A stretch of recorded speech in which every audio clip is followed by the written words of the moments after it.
మనసే నీదిగా మమతలు మల్లెలుగా ప్రేమ భావము పొంగి పొరలగా శివా ఆరతి చేకొనరా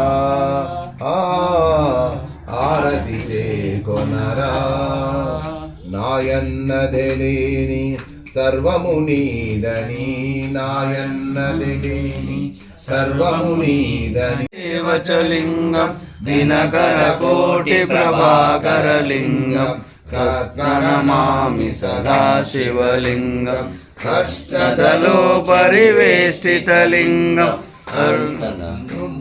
కారణలింగం అష్టదరిద్ర వినాశకలింగం తత్ప్రణమామి సదా శివలింగం సురగురుసురవర పూజితలింగం సురవన పుష్ప పరమార్థం వినియకారా నమః శివాయ శివా ఆరతి చేకొనరా ఆరతి చేకొనరా ఆరతి చేకొనరా శివా ఆరతి చేకొనరా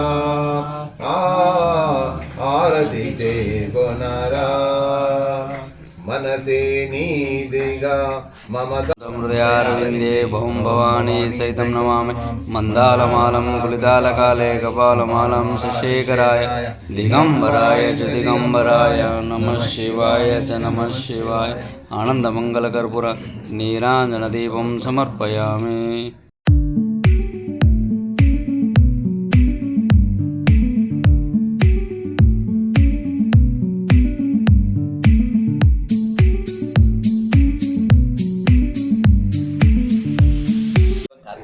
లేను ఎక్కడ యాత్రలు తిరగమంటలేను.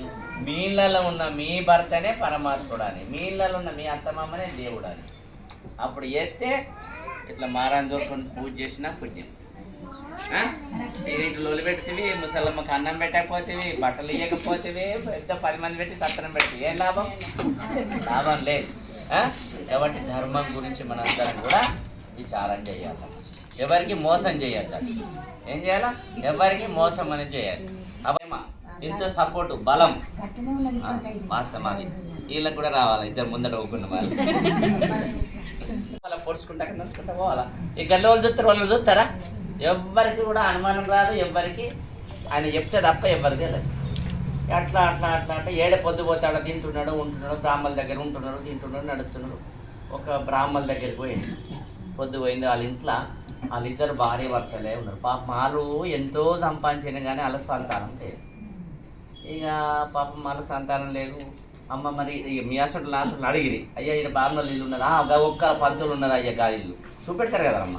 అడిగోండి అమ్మ నేను ఇలా తల దాచుకుంటున్నా ఇక్కడ ఉంటా, నాకు మరి పోయిన పెడతాం అయ్యా సరే పెడతాం అని. ఇట్లా అంతా మంచి సాయంత్రం వచ్చిండు. ఆయన సాయంత్రం 5 గంటలు ఇప్పుడు ఇంటి టాకులనే పెట్టారు. అది బాగా బాగా ఘోరం. కాబట్టి భగవంతుడి గురించి మనందరం కూడా ప్రయత్నం చేసి మంచిగా విచారం చేసుకుంటే మనం ముందుకు పోదామని నేను ఆశిస్తూ మీ అందరు చుట్టుముట్టు ఇళ్ళలో అందరూ కూడా మంచిగా కలిసి మీ మారవేరే అందరు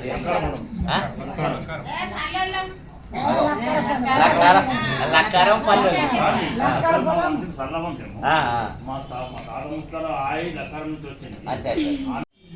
500 పిల్లలు జమ చేసుకొని ఇక పుణ్యక్షేత్రం పోయి మంచి బ్రాహ్మణులకు మంచి భోజనం పెట్టి, ముత్తేదేవో బ్రాహ్మడికి మంచి భోజనం పెట్టి నేను ఆన్నే జీవి ఇడుతా అని గొప్ప మనసు పెట్టుకొని ప్రయాణమైంది.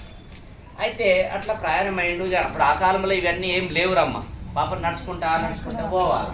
ఆయన ఏం చేసిండు, నేను నడుక కట్టుకున్నవాడని తానం చేసేటప్పుడు చూస్తాడేమో బంగారు పిల్లలు. మరి నన్ను బ్యాగులు పెట్టుకున్నా ఎట్టిన తోటి మలమూత్రాలకు వచ్చాడని ఇప్పుతాడేమో అని ఏం చేసిండు, కట్టెకు తొలి చేసిండ్రు అమ్మ. చేతులు పట్టుకునే కట్టు ఉంటాయి కదా, ఆ కట్టెకు తొలి చేసిండు. ఆ కట్టెకు తొలి చేసి ఆ తొలిలో 500 పిల్లలు పట్టేంత రంధ్రం చేసి మీదికి వెళ్ళి తీరెట్లు తిప్పి ఇట్లా చేతులు పట్టుకుని తయారు చేసుకున్నాడు. ఇంత దొడ్డు కర్ర మంచి ఇలా ఇల్లు వాయే, భూములు వాయే, జాగలు వాయే, అన్నీ ఎన్ని సంపాదించిందో అన్ని జలగడుగుతున్నాడు. ఎవరు అడుగుతున్నారు? కొడుకాయ. కొడుకు వస్తే నా పక్కన పోతే నీ భూమి కంటే ఎక్కడ అది పెట్టు ఇది పెట్టు ఇది అంటాం. ఇప్పుడు కడప తిప్పకి అందరం అంటాం. ఆయన మొత్తం తిందామంటే తిండి లేకుంటే ఇల్లంతా కడిగిండ్రు. ఇక లాస్ట్ చివరి వాళ్ళని పెద్ద మనుషులు పైగా ఏం చేత తక్క కాదు, పోనీ ఉండని సపరేట్ కాశీ కొలకపోతే మేము ఆ రోజు 6 నెలల కింద 3 నెలల కింద ఒక బ్రాహ్మడి పైసలు తీసుకున్నాం. మేము బ్రాహ్మణుడు పైసలు తీసుకున్నాము. బ్రాహ్మడికి మనం ముట్ట చెప్పాలా. ఎప్పుడు వచ్చిందా మీకు? గర్భిణి వస్తే ఆమె జ్ఞానోదయం కలిగింది. ఇక వాళ్ళ భర్తకి ఇప్పుడు ఎన్ని ఖర్చు చేసినా పెద్ద మనిషి పైసలు ముట్టద్దు, మనం ఎప్పుడన్నా కాశీ పోయి ఆయన ముట్ట చెప్పుదాం అని భార్య. ఇక ఏ పని ఆ ముసలాడు ఏడగలుగుతాడు, ఏడుంటాడు ఉంటే అనుకుంటాం కదమ్మా. ఆయన అనుకున్నా అయినా ముట్టలే. సరే భగవంతుడు ఆ రోజు నుంచి ఈ రోజు 9 నెలలు మంచిగా మోసింది, మంచి కుమారుడు అన్నారు. ఏ కుమారుడు? ఆయన పెట్టుకుని నచ్చింది కడుపుకు. ఏ కడుపుకి వచ్చిండు, మంచిగా పుట్టిండు, మంచిగా తోరేళ్ళు అవన్నీ కార్యక్రమాలన్నీ కూడా విజయవంతమైంది. 2 ఏళ్ళ పిల్లాడ, 6 ఏళ్ళు, 3 ఏళ్ళ, 4 ఏళ్ళ, 5 ఏళ్ళ, 5 ఏళ్ళు, 6 ఏళ్ళు వరుడికే ఇక బీమార్ సూర్ అయింది. వాడికి పిల్లాడు ఇక బీమార్ సూర్ అయింది. అయితే ఇక